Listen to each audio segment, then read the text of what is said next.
বাইতুল মুকাররমে একজন দরবেশকে আমি খতিব হিসাবে নিয়োগ দিয়েছি। 100 কোটি টাকা খরচ করে বাইতুল মুকাররমকে আমরা নতুন করে সাজাবো। যেখানে ঢুকলেই, মসজিদের দরজার ভিতরে ঢুকলেই আল্লাহর মুহাব্বত বাড়ি যায়, নামাজের প্রতি মানুষের আগ্রহ জন্মে। 110 কোটি টাকা দিয়ে খরচ করব, এটা 1 লাখে পাঠিয়ে দিছি, ফাঁস হয়ে যাবে। ইসলামিক ফাউন্ডেশনে নতুন একজন মহাপরিচালক দিচ্ছি, দিলেই আসলেই বুঝতে পারবেন কাকে দিছি। যিনি মুফতি, যিনি হাদিস পড়েছেন, তাকমিলে হাদিস করেছেন, যিনি LLB অনার্স LLM করেছেন, এরকম একজন ফাজল, এরকম একজন কাবেল ইসলামিক ফাউন্ডেশনে আমি ডাইরেক্ট মহাপরিচালক করতে যাচ্ছি। কেবল আপনাদের দোয়া দরকার।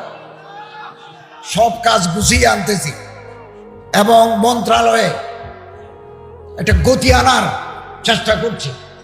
আমাদের ইমাম প্রশিক্ষণ একাডেমি আছে বাংলাদেশের 8 জায়গায়, 45 দিনব্যাপী ট্রেনিং হয়। আপনারা ট্রেনিং দিবেন, অনেকে ট্রেনিং দিচ্ছেন, আলিয়া লাইনেও আছে, কওমি লাইনেও আছে। আমাদের 45 দিনের ট্রেনিং যারা নেবেন, 15 টাকা হারে যদি তারা চাঁদা দেন ওই ইসলামিক ইমাম প্রশিক্ষণ একাডেমিতে, আপনাকে আমরা ছোটখাটো ব্যবসা করার জন্য একটা ছোট অঙ্কের টাকা কর্জে হাসানা হিসাবে দেব। সুদ দিতে হবে না। আপনারা যে টাকাটা দেব, আপনি একটা নির্ধারিত কিস্তিতে আমাদের ফেরত দিবেন বিনা সুদ, কর্জে হাসানা। আর আপনি যদি অসুস্থ হয়ে যান, ক্যান্সার, আলসার, লিভার সিরোসিস এ জাতীয় কোনো মারাত্মক রোগে আক্রান্ত হন, আমরা আপনাকে এককালীন দেব।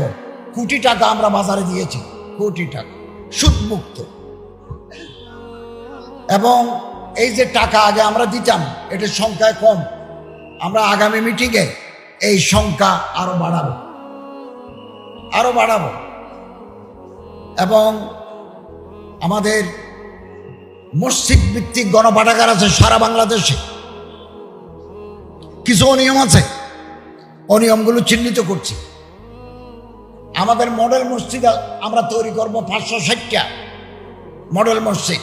এক একটা মসজিদ বানাতে আমাদের খরচ হয় 15 থেকে 19 কোটি। 350-এর মতো হয়ে গেছে। 50টা আমরা উদ্বোধন করাবো, আমাদের চিফ অ্যাডভাইজারের মাধ্যমে উদ্বোধন করাবো। বাকিগুলো আমরা তৈরি করছি।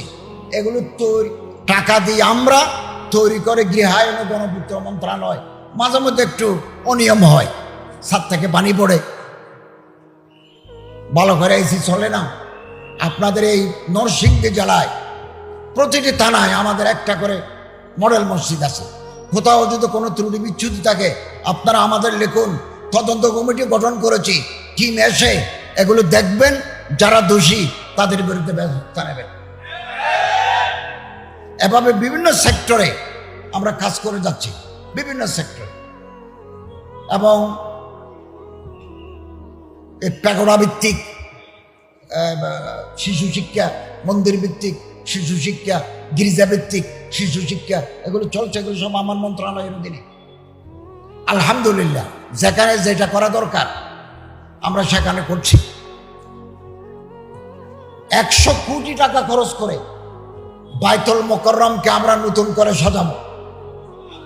যেখানে ঢুকলেই, মসজিদের দরজার ভিতরে ঢুকলেই আল্লাহর মুহাব্বত বাড়ি যায়, নামাজের প্রতি মানুষের আগ্রহ জন্মে। 110 কোটি টাকা দিয়ে খরচ করব, এটা 1 লাখে পাঠিয়ে দিছি, ফাঁস হয়ে যাবে। চট্টগ্রাম শাহী জামে মসজিদ বিল্ডিংগুলো অকেজো হয়ে যাচ্ছে। কুয়েত আমাদেরকে 100 কোটি টাকা দিয়েছে, 10 কোটি টাকা দিয়ে জানুয়ারি মাসে আমি উদ্বোধন করব। 10 কোটিতে হবে না, বাকি টাকা এদেশের জনগণ দেবে। কাজ করে যাচ্ছে, আপনাদের দোয়া চাই।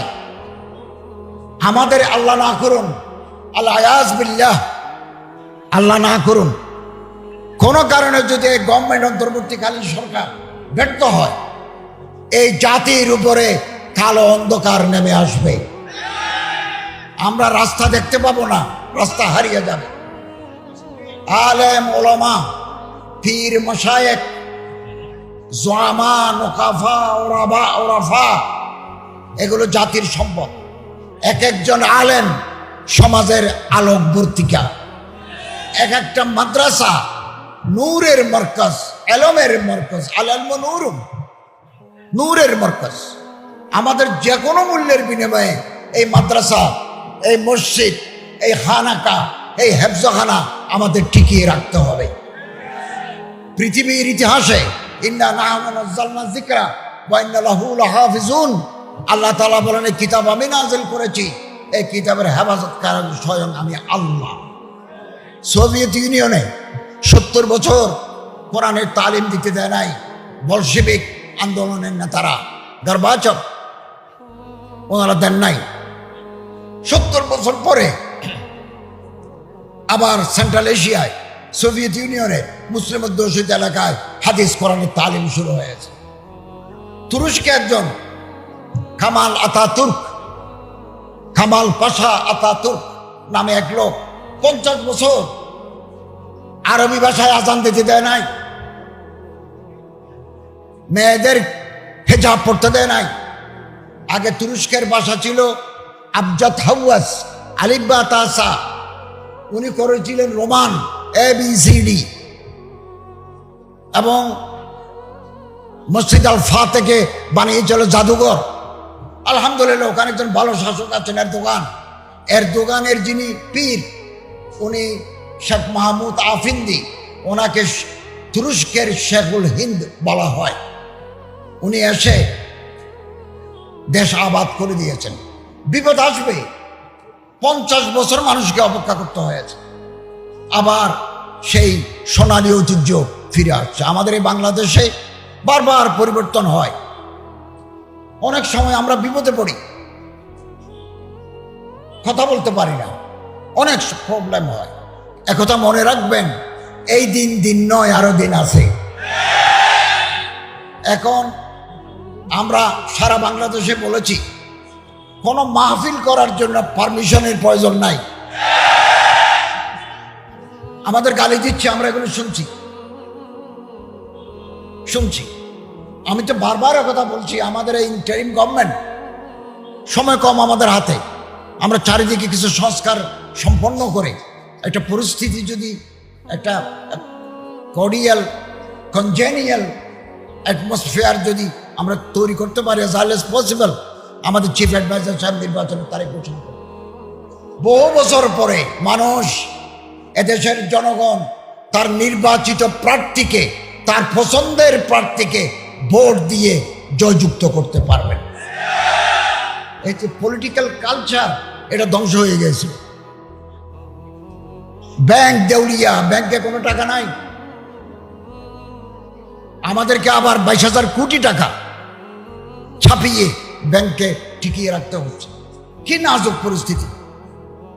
তারপরে দেশে বিদেশে বাইরে চক্রান্তের শেষ নাই।